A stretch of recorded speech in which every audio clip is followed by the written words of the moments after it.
raha ao anatin'izay hoe tomony mety ho azy amin'ny fampandrosoana ny firenena avy amin'ny alalan'ny aviation civile izay moa ahafahana miady amin'ireo fanondranana ny harem-pirenena ny ezaka izay atao eo anivo ny seranam-piaramanidina raha ny hevitry ny solitena avy ao amin'ny alliance voire gasy manokana izay nanotrina ny famelabelara-kevitra izay natao ny ACM tamin'ity androany ity tety amin'ny Carleton ihany. Nisy fanasana ACM ny alliance voire gasy zany momba ty fankazana ty andro ho an'ny resam-pirenena ity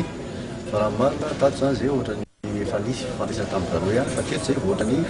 somary gaga sady faly ihany mahita hoe fa misy ezaka be kay atao anivondreo le seranam-piaramanidina valo moa zany le samy mazava teo hoe efa manomboka misy zavatra mipetrapetraka zay ranomarina amin'le resaka hoe anaova zareo ny momban'le sûreté sy le sécurité ny aéroport ny hoe inona ny nahatonga ny alliance voire gasy ohatrany hoe nana karazana voakitikitika zany tany resaka zay dia fantarareo tsara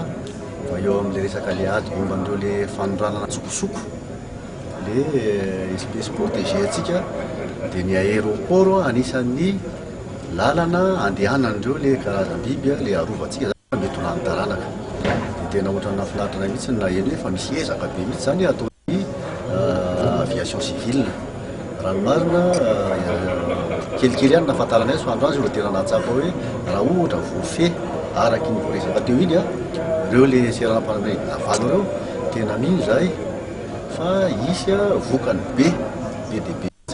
momba zay le ady amin'le fanondranana tsokosoko ny arena voajanahary misy eto Madagasikara zay za tsy resaka hoe boîte à rose akory rehefa ndaty avion fa misy teo karazana biby majinika ohatrany sokatra zao efa nisy resaka be.